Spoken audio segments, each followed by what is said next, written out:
પાયલીની વિબગ્યોર school દ્વારા ફીના નામે ઉઘાડી લૂંટનો મામલો 1 મહિના બાદ વાલીઓ ફરી ડીઈઓ સમક્ષ રજૂઆત કરવા પહોંચ્યા। વડોદરાના પાયલી વિસ્તારમાં આવેલી વિબગ્યોર સ્કૂલ પર ફી રેગ્યુલેશન કમિટી દ્વારા નક્કી કરેલી મર્યાદા કરતાં વધુ ફી વસૂલવાના આરોપો લાગ્યા છે। વાલીઓએ સ્કૂલ પર એફઆરસીના આદેશોનું પાલન ન કરવા અને વધુ ફી માંગવાનો આરોપ લગાવ્યો છે।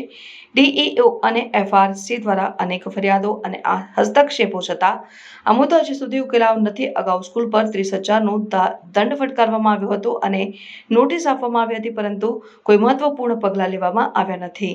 વાલીઓએ પોતાનો રોષ વ્યક્ત કર્યું છે અને દાવો કર્યો છે કે સ્કૂલ સંચાલન છેલ્લા 3 વર્ષથી એફઆરસીના માર્ગદર્શકોની અવગણના કરી રહ્યું છે। તેઓએ આરોપ લગાવ્યો છે કે સ્કૂલ વૈકલ્પિક ફી અને અન્ય ચાર્જના નામે વાલીઓનું શોષણ કરી રહી છે।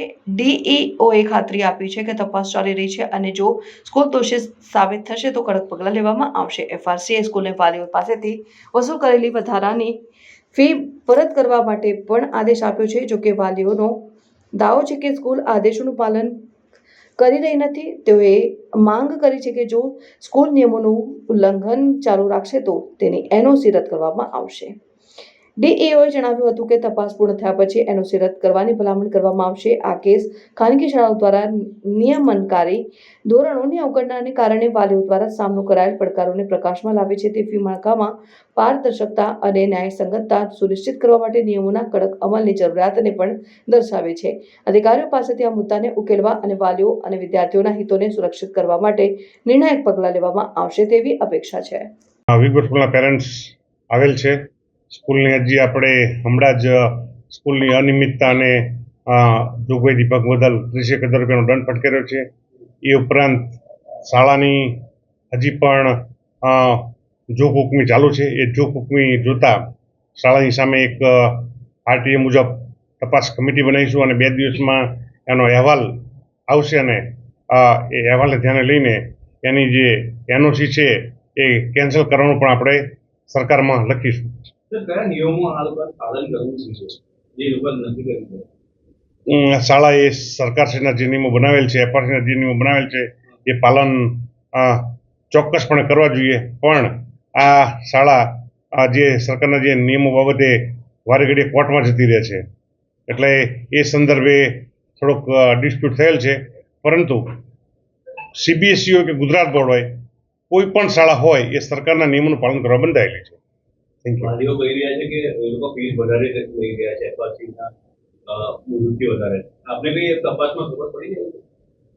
તપાસમાં એની અનિયમિતતા બહાર છે એ એટલે એ જોગવાઈના ભંગની દંડ બદલ જ આપણે 30,000નો દંડ કર્યો છે અને વધારે એની માન્યતા રદ માટે લખીશું।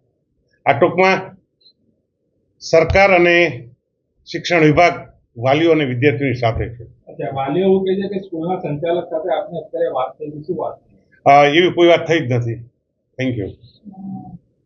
તો હું જસ્ટ કન્ક્લુડ કરવા માંગીશ, આટલું બધું લાંબુ there is no point in dragging things, બરાબર? અમે લોકો છેલ્લા 3-1 વર્ષથી we have been visiting the DEO office and meeting FRC people. અમે પૂરતા પુરાવાની સાથે જે એડિશનલ ડોક્યુમેન્ટ્સ જોઈતા છે એ બધા આપ્યા છે, જેના બેઝિસ પર ઘણી બધી આઇટમ્સ છે જે એફઆરસી ઓર્ડર પ્રમાણે જે આવતી હોય એવી ઘણી બધી આઇટમ્સ છે જે ક્વેશ્ચનમાં છે બાય લો।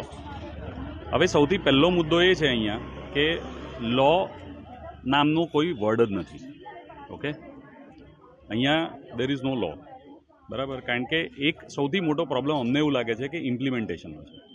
હવે અમે કન્ફ્યુઝ લોટ ઓફ પેરેન્ટ્સ છે જે સ્કૂલ પાસે જઈએ તો સ્કૂલ કહે છે અમે પ્રાઇમ છે, અહીંયા આવીએ તો આ લોકો કહે છે કે અમે ગુજરાત સરકાર તરફથી માન્ય જે એફઆરસી કમિટી છે, જે ડીઈઓ નિયુક્ત થયા છે, એટલે ઘણા બધા ડીઈઓ બી ચેન્જ થઈ ગયા, એટલે હું તો હમણાં જ આવ્યો છું, એટલે આઈ મે નો હિમ એન્ડ વ્યાસ સાહેબ।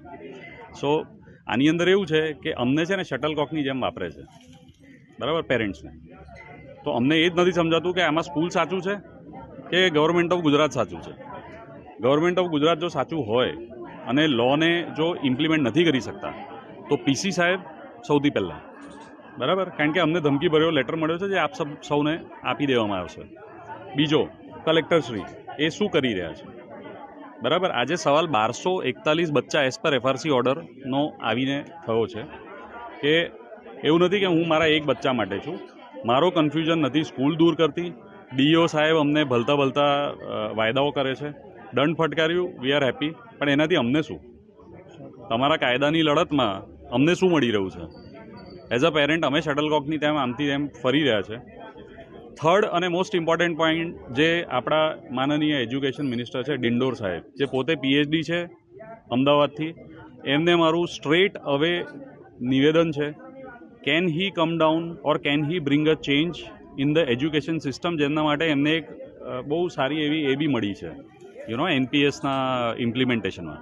તો જો એફઆરસી એ ઇમ્પ્લિમેન્ટ નથી કરી શકતા, તો આપ સૌના માધ્યમથી હું એ જ કહેવા માંગુ છું કે સાહેબ આ ડિપાર્ટમેન્ટ બંધ કરી દો, એટલે અમને ખબર પડે કે અમે મનમાં જો અમને લાગતું હોય કે અમે છેતરાઈએ છીએ, તો અમે એ તો બંધ થઈ જાય ને. We remain loyal to our school. આવું અમને ખોટું દોરીને આમથી તેમ દોડાવો નહીં.